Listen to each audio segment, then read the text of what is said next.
सिद्धान्त गोचरं तमगोचरं गोविन्दं परमानन्दं सद्गुरुं प्रणतोऽस्म्यहम्।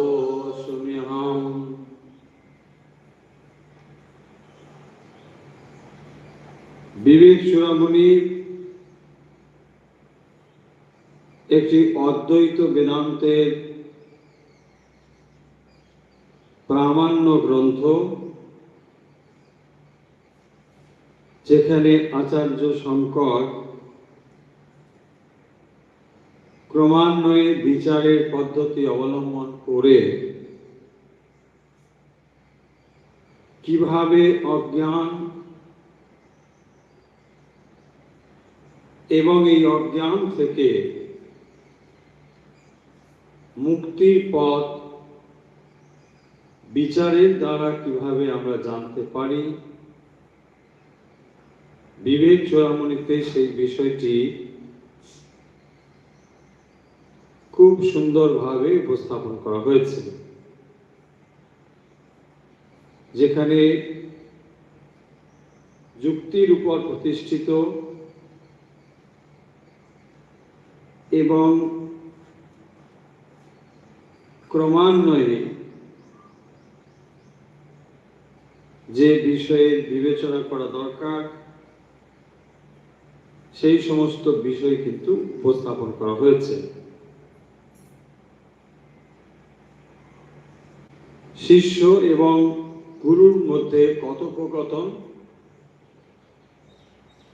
এই স্টাইলেই বিবেক চূড়ামণি লিখিত, যেখানে শিষ্য প্রশ্ন করছেন যে ভ্রম যদি অনাদি হয়, অজ্ঞান যদি অনাদি হয়, তাহলে আমরা অনাদি বস্তুর নাশ কিভাবে করব? অর্থাৎ যে অজ্ঞান, সেই অজ্ঞানের পারে তাহলে আমরা যাব কি করে? এই প্রশ্ন শিষ্য তুলেছেন যে উপাধি অনাদি বলে একে আমরা নাশ করতে কি করে পারব? এর উত্তরে গুরু বলছেন যে তুমি যে গুরুত্বপূর্ণ এবং প্রাসঙ্গিক তো বটেই,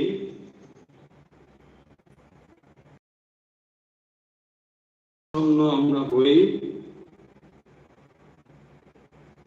এবং তার ফলে আমরা আমি জীব এই বোধ করতে থাকি এবং এই যে অজ্ঞান, এটি অনাদি ঠিকই,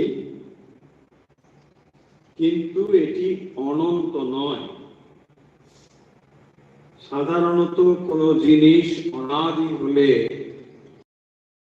ধারণা হয় যে বস্তুটি বোধহয় অনন্ত, কিন্তু এখানে অজ্ঞান সম্বন্ধে বলা হচ্ছে যে এটি অনাদি,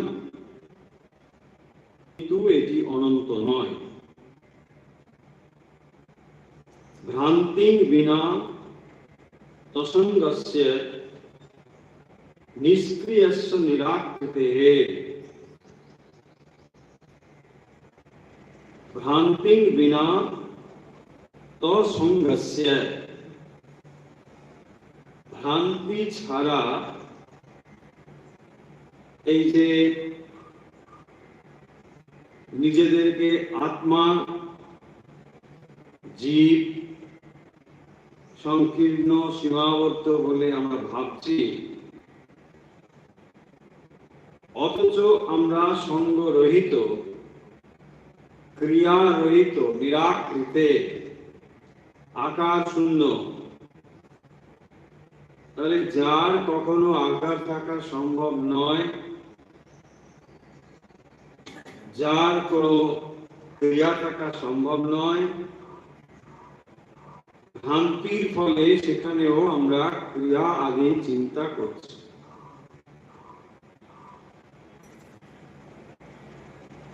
ঠিক সেরকম ভাবে যে আকাশের নীল বর্ণ বলে ধারণা যেমন অজ্ঞান ছাড়া অন্য কোনো কারণে ঘটতে পারে না, আকাশকে আমরা দেখছি নীল বর্ণের। এখন আকাশ নীল বর্ণের কি করে হয়? যেমন এটি অজ্ঞান, সেই জন্য বলছেন অসঙ্গ নিষ্ক্রিয় নিরাকার আত্মার বিষয়ের সঙ্গেও সম্বন্ধের বোধ আসলে অজ্ঞান ছাড়া কিছুই নয়। যেমন আকাশে নীল বর্ণ হওয়া সম্ভব নয়,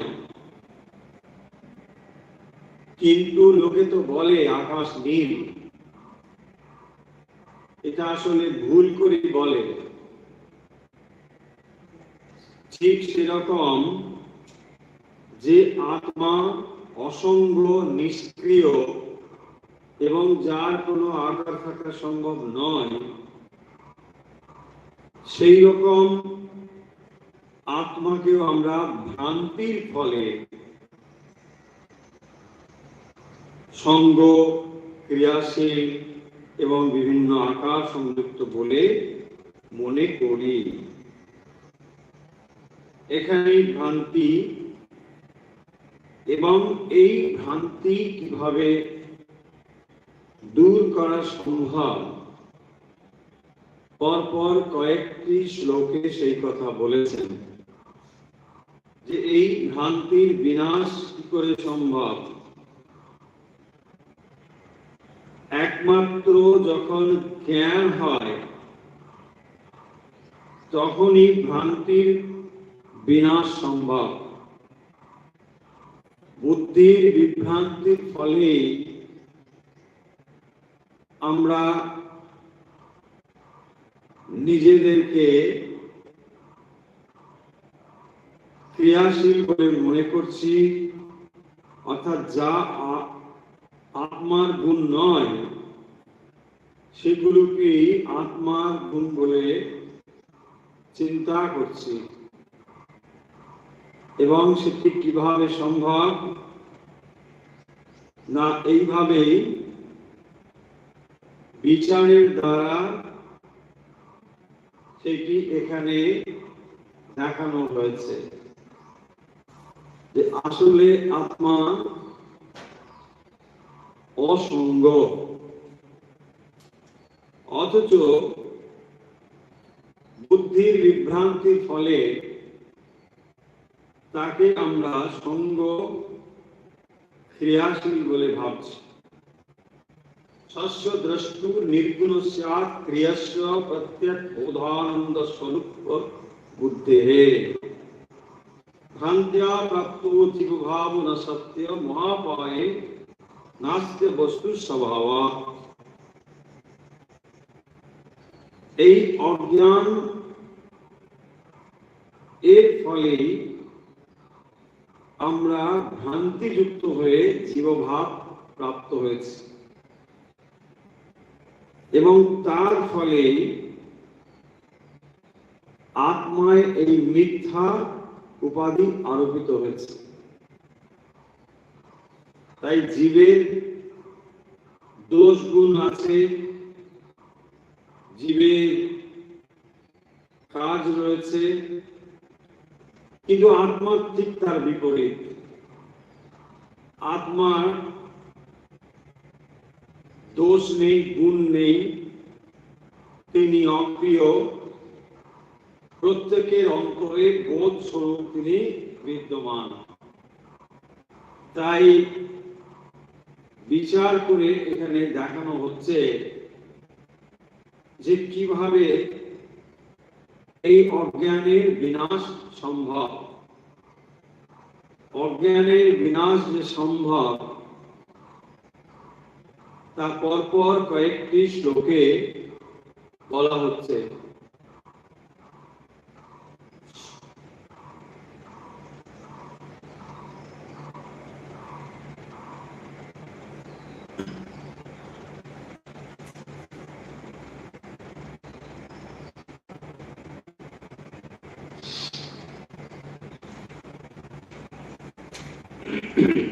আমরা প্রত্যেকটি শ্লোক তো পড়বো না, কিন্তু এর ভেতরের বিষয়ে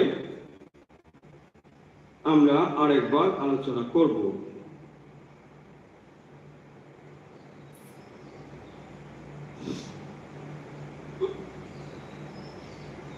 यावत् भ्रांति तावत् देवास्व सत्ता मिथ्या ज्ञाने जिमृतस्य प्रमादात् रज्जाम सर्पो भ्रांति कालिन। এখানে যেটি বলছেন যে রজ্জু এবং সর্পের বিষয়, যখন রজ্জু জ্ঞান হচ্ছে তখন সেখানে বাস্তবিক সর্প বলে আর কিছু নেই। রজ্জুই সর্বদা ছিল, সর্প সেখানে কখনোই ছিল না। কিন্তু সর্পের ভ্রম ছিল এবং এই ভ্রান্তি তাই বিচারের ফলে সেটি চলে যাবে। কারণ যে জিনিসটি আমরা যার অস্তিত্বই নেই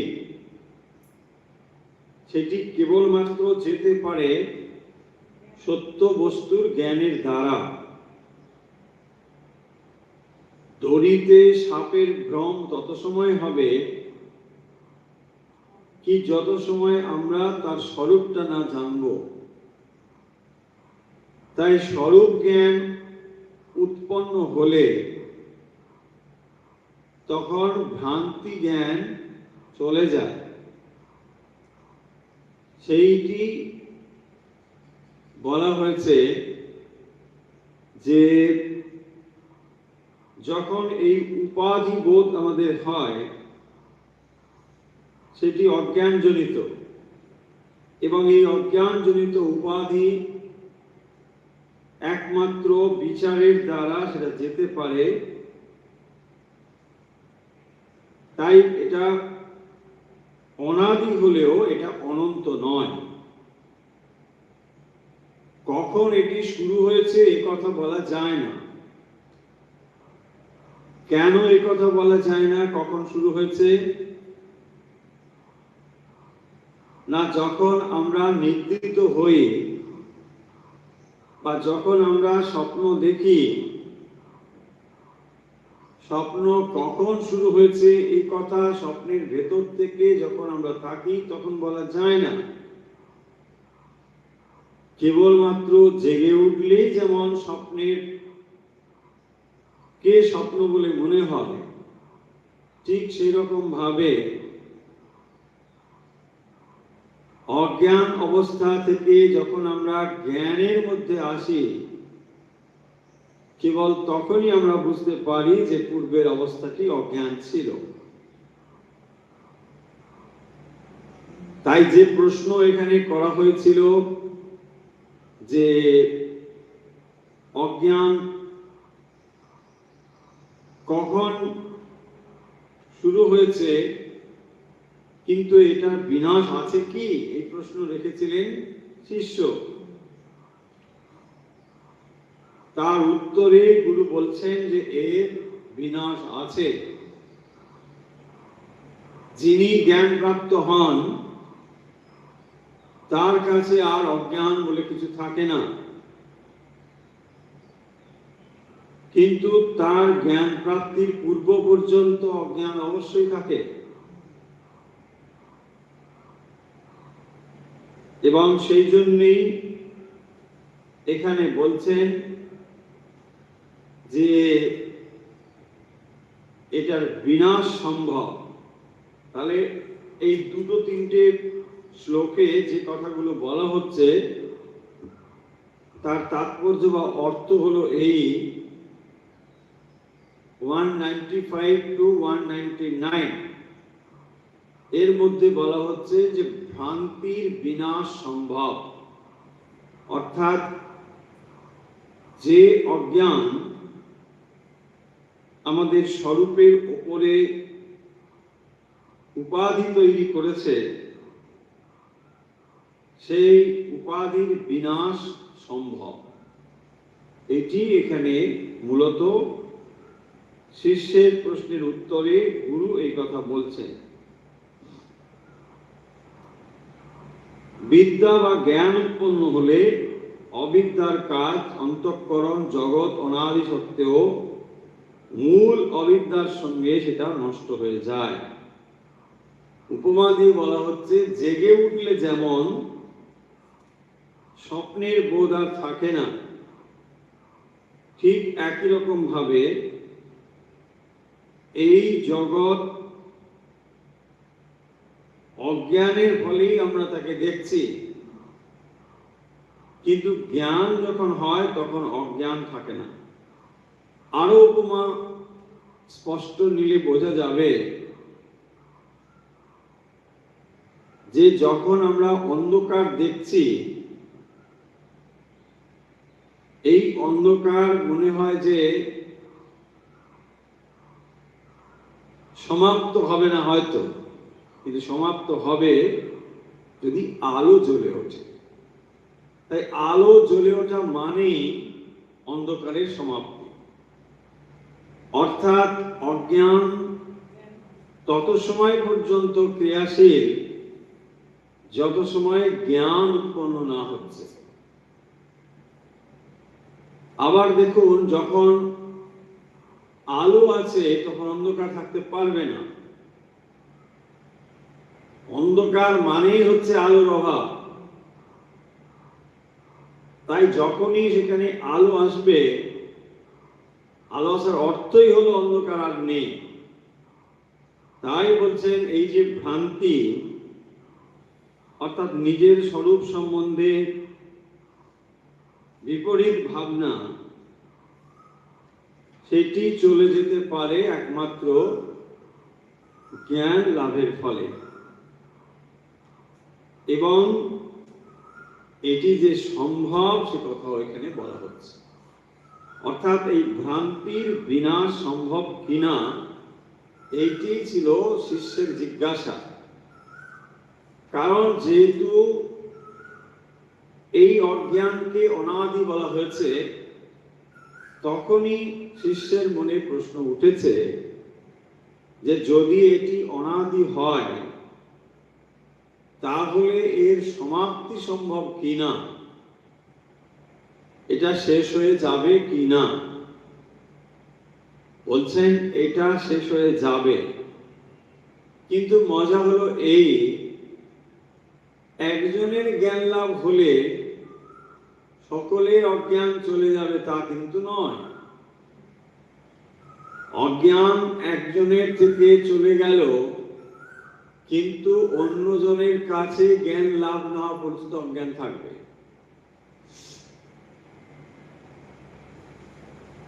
তাই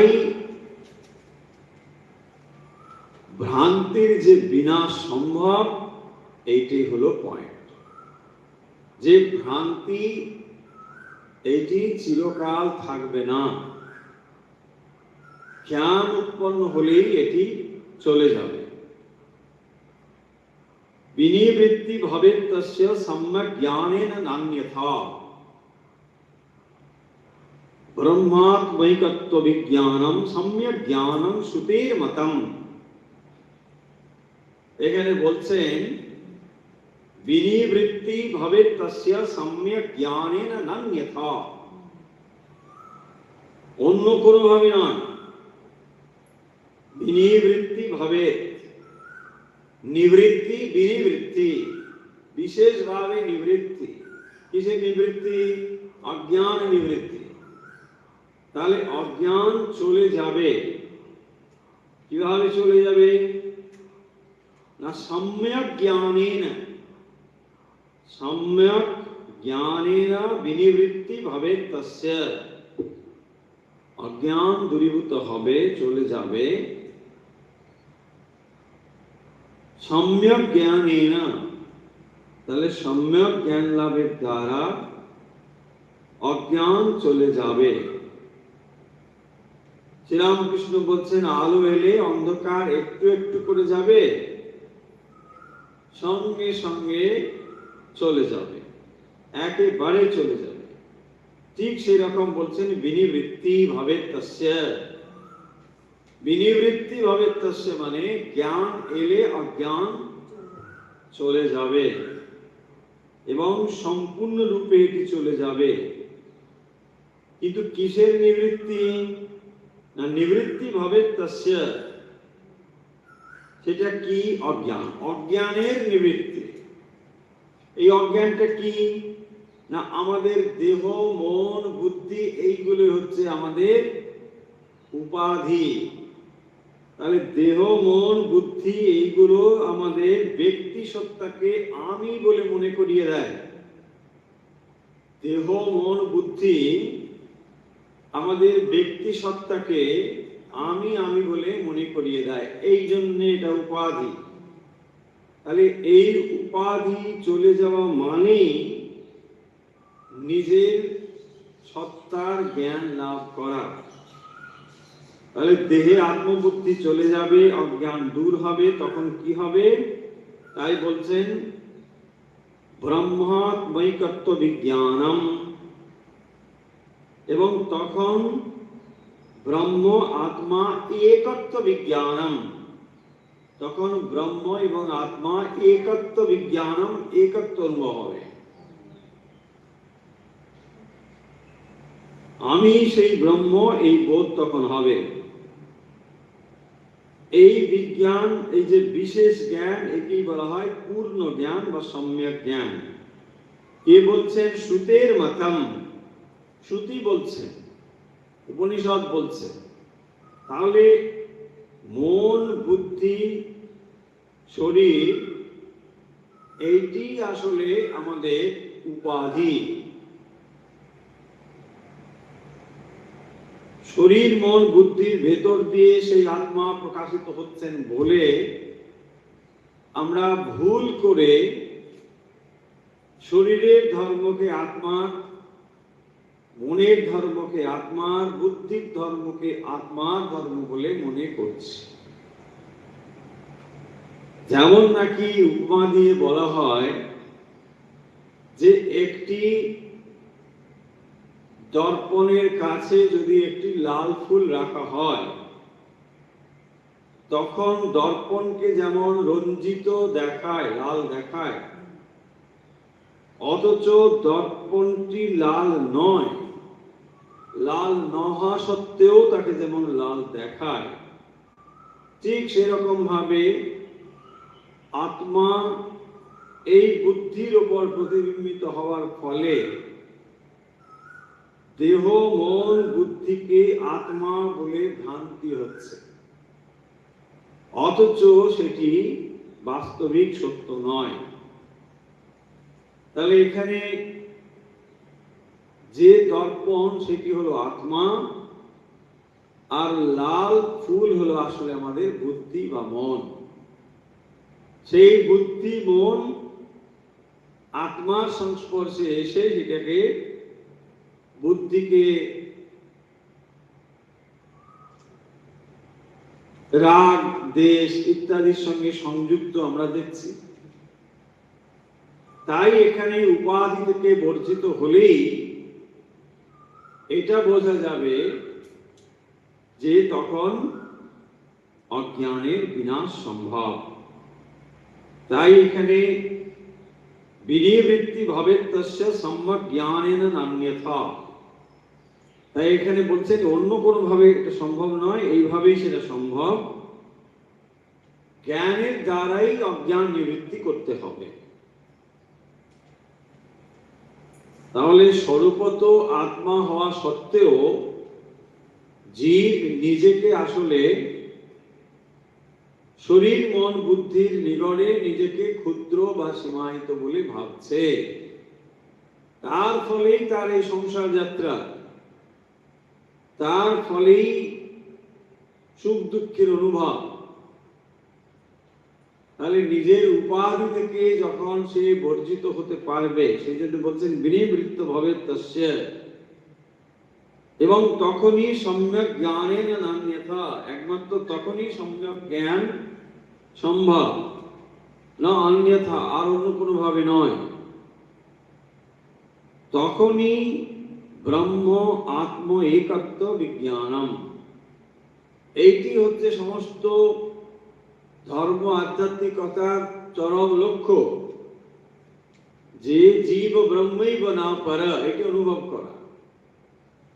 আসলে জীব যে ব্রহ্মস্বরূপ, এইটি অনুভব করাই হলো প্রত্যেক দার্শনিক বিচার এবং আধ্যাত্মিক সাধনার মূল লক্ষ্য। জীব ব্রহ্মৈব না পর। এখন প্রশ্ন হচ্ছে যে জীব তাহলে সেই ব্রহ্মসত্তাকে অনুভব করতে পারে না কেন? তার কারণ হচ্ছে এখানে উপাধি সংযুক্ত হয়ে সে ভ্রান্তিতে পড়েছে। এই শরীরকে আমি, মনকে আমি, বুদ্ধিকে আমি করে চলেছে। সেই কারণের জন্যই এখানে সম্যক জ্ঞানের প্রয়োজন। সম্যক জ্ঞান মানে পূর্ণ জ্ঞান, না অন্যথা অন্য কিছু নয়। সেইটি প্রাপ্ত হলেই একমাত্র এই অজ্ঞান চলে যেতে পারে।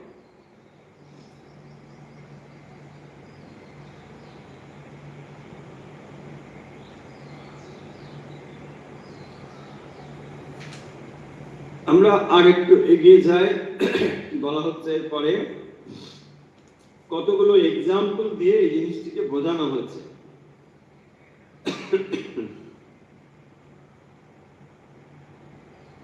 জলম পঙ্ক বদত্তত্যম পঙ্কাপায়ে জলম স্ফুটম যথা ভাতি তথাত্মাপি দোষা ভাবে স্ফুট প্রভ। পঙ্কবৎ জলম অত্যন্তম পঙ্ক অপায়ে। তাহলে বলছেন যে যেখানে অত্যন্ত জলে পাক কাদা এসব রয়েছে, সেইটিকে যেমন সরিয়ে দিলে নির্মল স্বচ্ছ জল দেখা যায়, পাওয়া যায়। জলম পঙ্কবৎ অত্যন্তম পঙ্কপায়ে জলম স্ফুটম। জলে যদি সেটা পাক দ্বারা জলটা মলিন হয়, তাহলে তার পাককে সরিয়ে দিলে জল যেমন নির্মল ভাবে দেখা যায়, যথা ভাতি তদাত্মাপি দোষা ভাবে স্ফুট প্রভা। যথা ভাতি তথা আত্মাপি, তথা মানে সেই রকম, মানে আত্মা অপি দোষ অভাবে।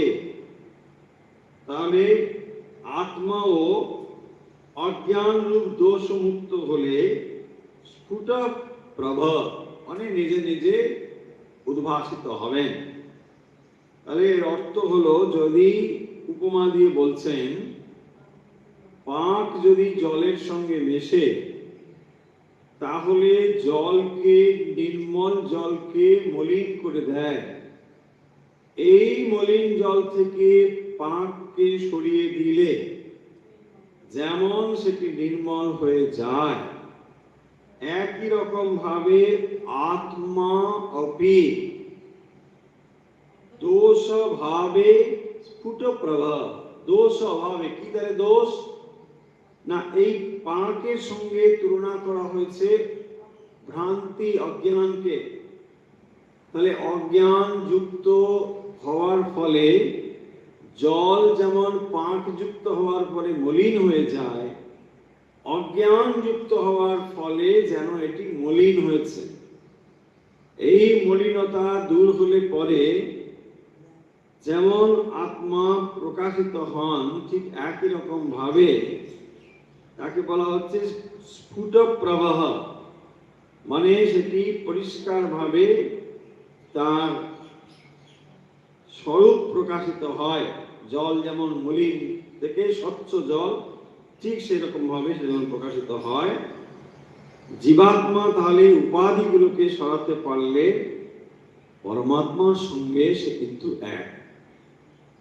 তাহলে এই যে বিভিন্ন দৃষ্টিকোণ থেকে আত্মা এবং পরমাত্মাকে অভিন্ন বলা হয়েছে, এইটি হলো বেদান্ত দর্শনের একটি চূড়ান্ত সিদ্ধান্ত,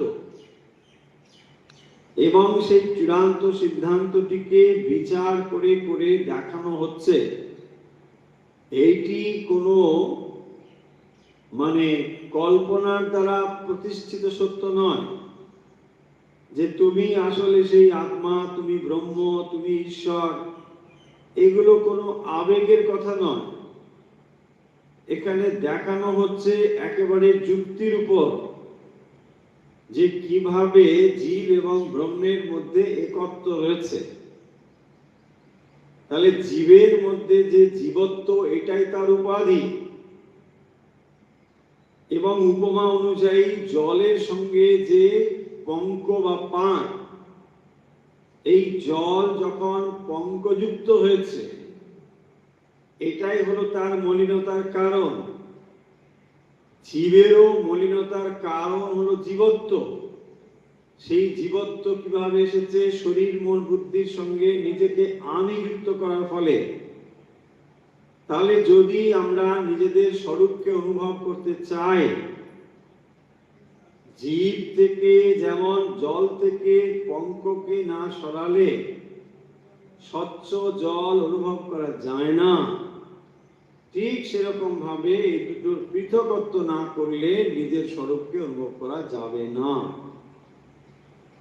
দেখুন, এত সূক্ষ্ম এবং স্পষ্ট ভাবে এই বিচারগুলো এখানে দেখানো হচ্ছে যে নিজের স্বরূপকে যদি আমরা অনুভব করতে চাই, স্বরূপের উপরে যে জিনিসগুলো তার বাধা স্বরূপ হয়েছে, সেইগুলোকে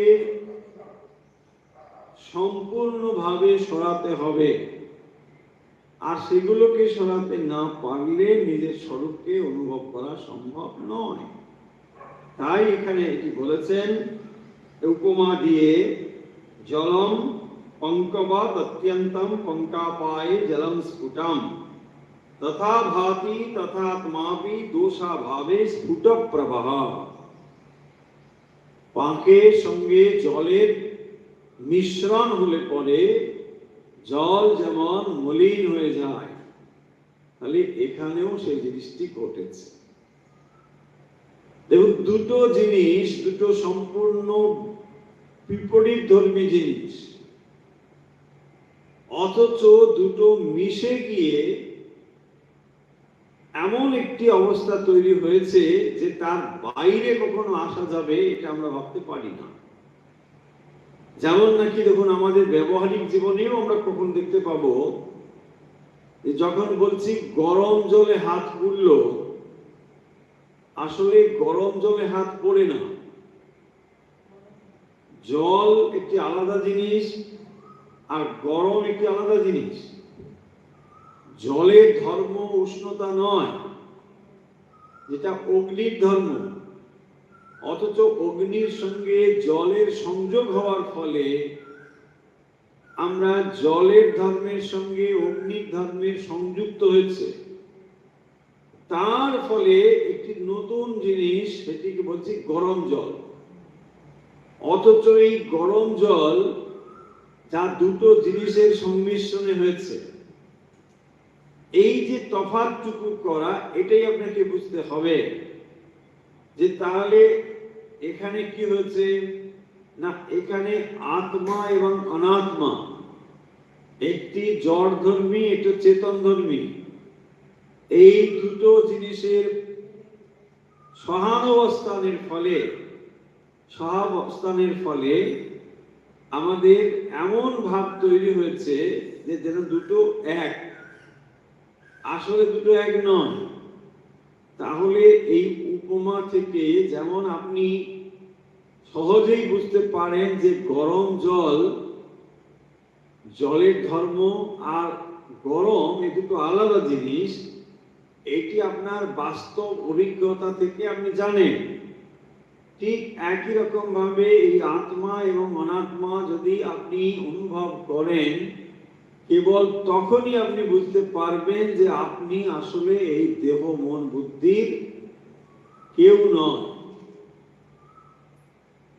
তার আগে পর্যন্ত এই মানে ভ্রান্তিটা কিছুতেই যাবে না।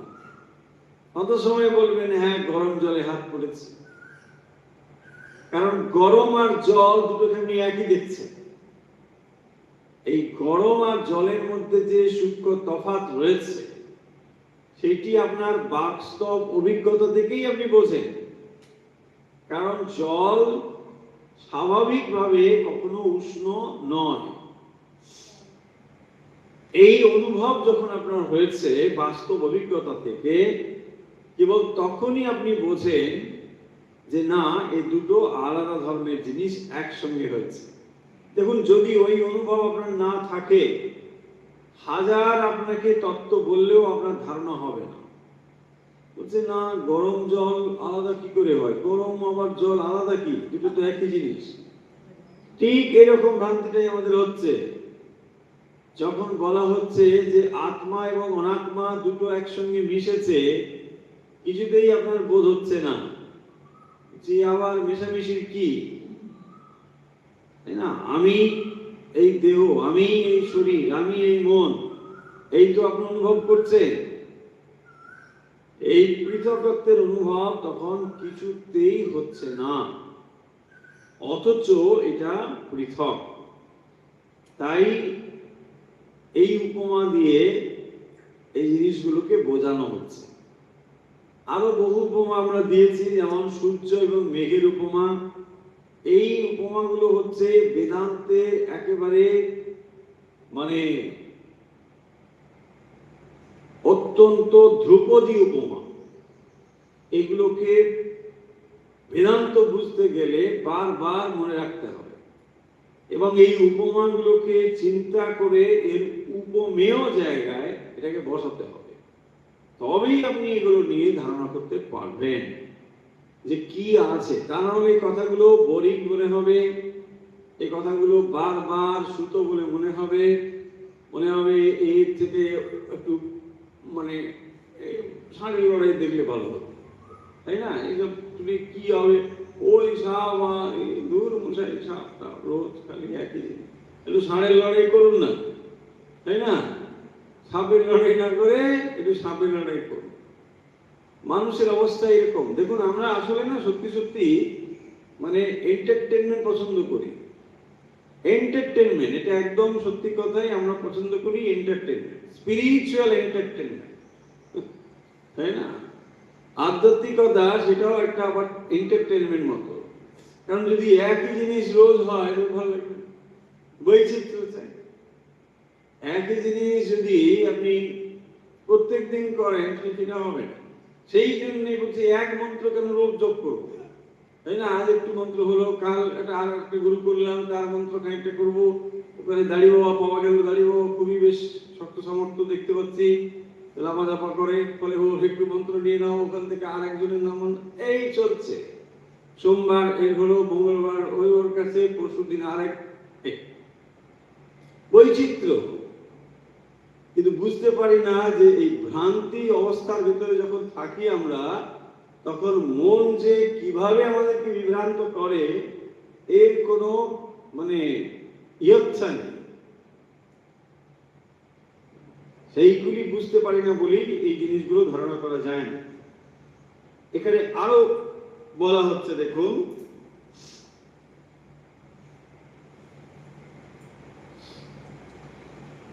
শিষ্যকে গুরু বলছেন যে এই যে উপাধি, এগুলোকে কিভাবে সরাবে।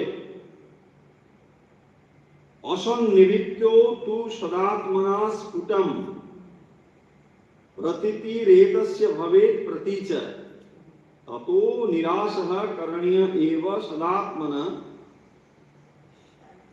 সাধব বহবাদি বস্তুনঃ। অসৎ নিবৃত্ত, তাহলে বলছেন যে মিথ্যা উপাধিকে সরিয়ে দিতে হবে। অসৎ নিবৃত্ত তু এতস্য প্রতীচঃ সদাত্মনা স্ফুটম প্রতীতি ভবেৎ।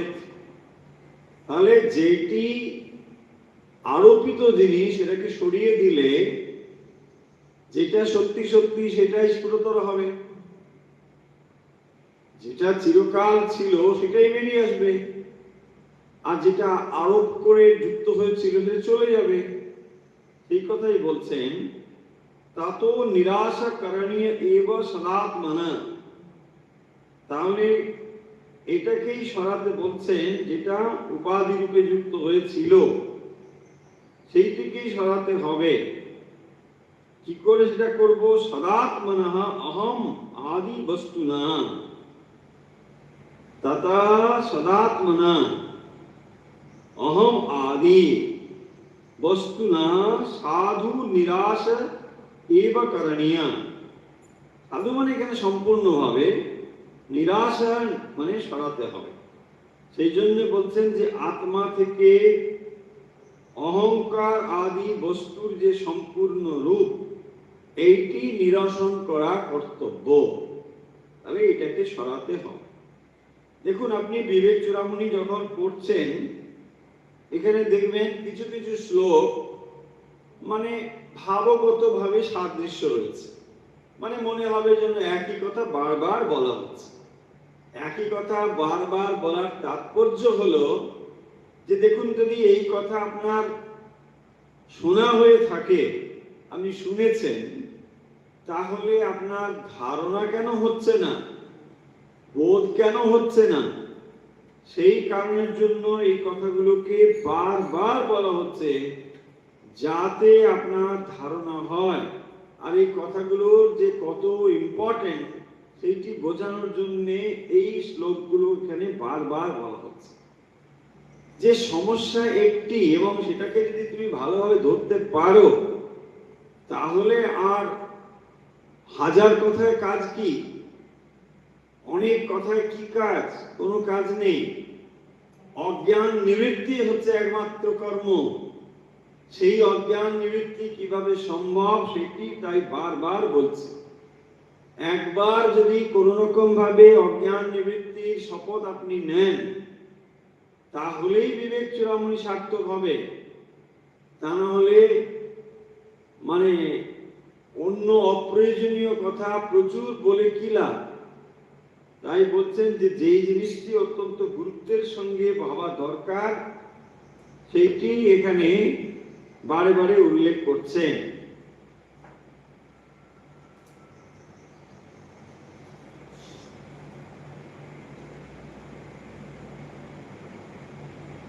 अतो नायं परात्मा स्यात् विज्ञानमय शब्दवाक। তো এর তাৎপর্য হচ্ছে যে এই যে কোষগুলো বলা হয়েছে, যেখানে অন্নময় কোষ থেকে একেবারে আনন্দময় কোষ পর্যন্ত, এইগুলো হচ্ছে যে এগুলো একটা আসলে উপাধি, এবং এগুলো অনিত্য। কিন্তু আমাদের এই যে দেহ, মন, বুদ্ধি, এগুলো নিয়ে আমরা এই উপাধির দ্বারাই যেন এই জগৎকে আমরা ভোগ করছি, জগৎকে ব্যবহার করছি। তাই এগুলোকে বলছেন যে বিজ্ঞানময় শব্দভাগ। এইগুলোকে বিজ্ঞানময় কোষ, এগুলো আসলে পরাত্মা মানে এগুলো পরমাত্মা নয়। এটা কোষ, এটাও উপাধি, এটাও আবরণ, এটা সেই পরমাত্মা নয়। এটাই বলছেন বারবার বলার ফলে, কারণ এগুলোর মধ্যে বিকার রয়েছে।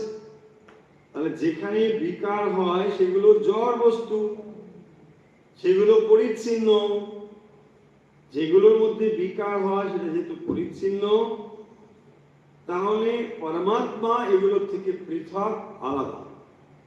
এইগুলো এখানে বলা হচ্ছে।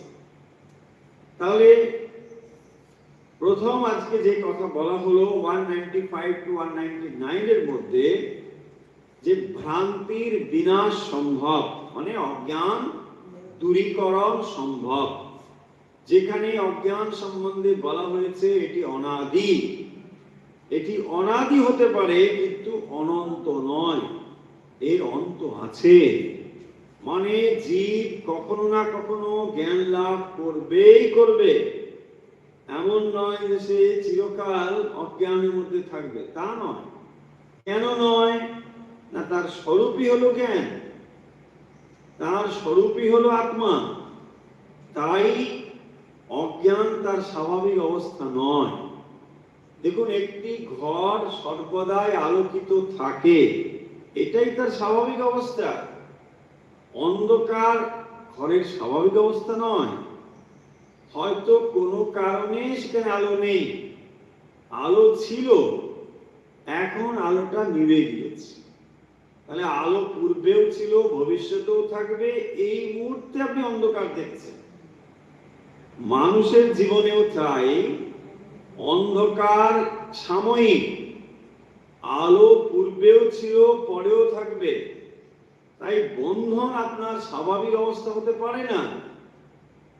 বিবেক চূড়ামণি আপনাকে উদ্বুদ্ধ করছে এইটি বলে যে যদি অজ্ঞান অন্ধকার তোমার স্বাভাবিক অবস্থা হতো, তাহলে আমার এত কিছু বলবার কিছু ছিল না। কারণ তুমি অজ্ঞানে জাত, অজ্ঞানে স্থিত, অজ্ঞানে মৃত, অজ্ঞানী তুমি থাকবে। কিন্তু তা নয়, অজ্ঞান তোমার স্বরূপ অবস্থা নয়, জ্ঞানই তোমার স্বরূপ। কেবল অজ্ঞান অন্য কোনো কারণে, ধরুন একটি ঘরে ঝড়ের বাতাস ঢুকে যাওয়ার ফলে আলোটা নিভে গিয়েছে, প্রদীপটা নিভে গিয়েছে। তাহলে বাতাস ওখানে ঢুকে যাওয়ার ফলে প্রদীপটা নিভে গিয়েছে, জ্বালিয়ে দিন, আবার চলবে, তাই না? সেইটি এখানে বলছেন যে ভ্রান্তির বিনাশ সম্ভব। তোমার ভ্রান্তি হয়েছে, এই দেহ মন বুদ্ধির নিগড়ে পড়ে তোমার বুদ্ধিটা বিভ্রান্ত হয়েছে, তাই তুমি এই মাংস পিণ্ডটাকে আমি আমি করছো। ঠিক, জীব এটাই করে চলেছে, সকলেই দেখবেন আমি আমি করছে। ক্ষুদ্র জীব থেকে মহৎ জীব পর্যন্ত সকলের ভেতরেই একই অবস্থা চলছে, আমি আমি আমি আমি করছে। তাই এই আমি আমি এটা অজ্ঞান প্রসূত, এবং এখানে যদি বলা হচ্ছে যে এটির বিনাশ সম্ভব। কখন এই অজ্ঞান শুরু হলো এটা তুমি বলতে পারবে না অজ্ঞানের ভেতরে থেকে। কারণ যখন আপনি একটি স্বপ্ন দেখছেন, তখন যেমন বলা যায় না স্বপ্ন কখন শুরু হলো, কারণ তখন আপনার সময়ের বোধ নেই, কখন শুরু হয়েছে আপনি জানেন না। কিন্তু জেগে উঠলে যেমন আপনি বুঝতে পারেন যে আগেরটা স্বপ্নই ছিল, ঠিক সেরকম ভাবে জীবের মধ্যে যখন জ্ঞান এসে হাজির হয়, তখন যে পূর্বাবস্থা অজ্ঞান, এটা তার অনুভব হয় যে এত সময় আমি অজ্ঞানের মধ্যেই ছিলাম। যেমন যখন আপনি কোনো পর্দাতে সিনেমা দেখছেন, তখন আপনার অনেক সময় এমন বোধ হয় যে এটা ছবি দেখছি, এ বোধ হয় না, মানে একেবারে যেন বাস্তব দেখছি। অনেক সময় মানুষ পারিপার্শ্বিক অবস্থাও ভুলে যায়, কিন্তু যখন সম্বিত ফিরে আসে, তখন সে বুঝতে যেমন পারে যে না, এটা আসলে একটা পর্দায় প্রজেকশন দেখছি। তখন সে বুঝতে পারে আহো, এটা তো মিথ্যাই। ঠিক সেরকম ভাবে যখন জীবের জ্ঞান হয় স্বরূপ সম্বন্ধে, তখনই কেবলমাত্র সে বুঝতে পারে যে পূর্বের সমস্ত অবস্থায় কিন্তু অজ্ঞান ভ্রান্তি প্রসূত। তারপরে বলছেন যে আসলে এই শরীর মন বুদ্ধির সঙ্গে সংযুক্ত হয়ে আত্মা বা জীব যে ব্যবহার করছে, সেখানে পরমাত্মা সাক্ষী স্বরূপ রয়েছে। পরমাত্মা এগুলোর সঙ্গে কোনোভাবে যুক্ত নয়, অথচ তিনি সাক্ষী স্বরূপ, দ্রষ্টা স্বরূপ রয়েছে। যেমন নাকি সূর্যালোকে এই জগৎ উদ্ভাসিত হয়, কিন্তু আপনি যেমন কোনো কিছুর ভালো মন্দের জন্য সূর্যকে দায়ী করেন না, ঠিক সেরকম ভাবে আত্মা এই সমস্ত কিছুর উদ্ভাসিত হওয়ার কারণ হলেও তিনি সুখ দুঃখ ইত্যাদির দ্বারা অভিভূত হন না। তিনি অসঙ্গ রূপে বিদ্যমান, তাকেই বলা হয়েছে সাক্ষী স্বরূপ। তিনি না থাকলে এগুলো কিছু নেই, কিন্তু আবার পাশাপাশি এইগুলোর জন্য তিনি দায়ীও নন। উপমা দিয়ে বলা হলো, যেমন সূর্য সমস্ত কিছুর কারণ হলেও সূর্যে যেমন সুখ দুঃখ ভালো মন্দ তার কিছু ব্যাপার নেই, ঠিক সেরকম ভাবে। আর এর সমাধানের কথা কি বলা হলো না, মোটামুটি 203, 4, 5, 6 এই ধরনের শ্লোকগুলোতে যেটা বলা হলো সেটি হলো উপাধি বর্জন। তাহলে উপাধি আমাদেরকে স্বরূপ জ্ঞানে বাধা দেয়। এখানে একটি উপমা ব্যবহার করা হয়েছে যে জল যখন কাদার সঙ্গে যুক্ত হয়, পাঁকের সঙ্গে যুক্ত হয়, তখন জলটিকে যেমন আমরা কর্দমাক্ত দেখি, অঙ্কিল দেখি, অস্বচ্ছ দেখি, অথচ যদি জলকে পাক থেকে পৃথক করা যায়, জলকে নির্মল স্বচ্ছ রূপে যেমন দেখা যায়, ঠিক একই রকম ভাবে আত্মার যে স্বরূপ, তার সঙ্গে দেহ মন বুদ্ধির উপাধি সংযুক্ত হয়ে এটিকে যেন মলিন করে দিয়েছে। তাই মলিন অবস্থায় যখন আমরা দেখছি, দেখুন আপনি যদি পাঁক জল দেখেন, কাদা জল দেখেন, তখন আপনার স্বচ্ছ জলের কোনো ধারণাই হবে না। বলছে স্বচ্ছ জল কি সম্ভব? কিন্তু যদি এই কাদা জলকে আবার পরিষ্কার করা হয় বিশেষভাবে, দেখবেন অত্যন্ত স্বচ্ছ জল দেখা যাবে। এইটি হচ্ছে আমাদের অজ্ঞানের ভেতরে যখন আমরা রয়েছি, তখন জ্ঞান সম্বন্ধে কোনো ধারণাই করতে পারছি না যে সত্যিই কি আমার কোনোদিন জ্ঞান হবে, সত্যিই কি আমি কোনোদিন জ্ঞান লাভ করতে পারবো। কারণ এত কর্দমাক্ত জল, সেটি দেখে আমরা ভীত হয়ে যাই, ভয় পেয়ে যাই। শুধু কাদাই আর কাদা, তাই না? কিন্তু এটা সম্ভব। বলছেন এটা যেমন উপাধির দ্বারা সম্ভব, উপাধি ত্যাগ করিলে পরে, ঠিক সেরকম ভাবে আমাদের শরীর মন বুদ্ধির সঙ্গে যে উপাধিগুলো সংযুক্ত হয়েছে, সেই উপাধিগুলোকে বর্জন করতে পারলে, সরাতে পারলে তবে এটি সম্ভব। তাহলে আজকের কথা আমরা শেষ করব। আজকের কথার মধ্যে যে কথাগুলো ছিল সেগুলোকে সমাপ্ত করলে এটা দাঁড়ায় যে অজ্ঞানের একদিন শেষ আছে, অজ্ঞান সমাপ্ত হবে, অর্থাৎ ভ্রান্তির বিনাশ রয়েছে। অজ্ঞান কখন শুরু হয়েছে কথা বলা যায় না ঠিক অজ্ঞানের ভিতরে থেকে, কিন্তু অজ্ঞানের যে নিবৃত্তি সম্ভব, অজ্ঞান যে বিনাশ হওয়া সম্ভব, এইটি আচার্য শঙ্কর গুরু শিষ্যের কথোপকথনের ভেতর দিয়ে এই কথা উল্লেখ করেছে। কারণ শিষ্যের মনে আশঙ্কা ছিল যে আপনি বলেছেন অজ্ঞান হলো অনাদি, তাহলে যেটি অনাদি আমি ধরে নিতে পারি এটি অনন্ত। বলছেন না না, তোমার এখানেই ভুল, এটা অনাদি হতে পারে কিন্তু এটা অনন্ত নয়, এটার অন্তিম আছে। কখন না, যখন তুমি জেগে ওঠো তখন স্বপ্ন যেমন ভঙ্গ হয়, মিথ্যা বোধ হয়, ঠিক সেরকম ভাবে এটাও তুমি বুঝতে পারবে।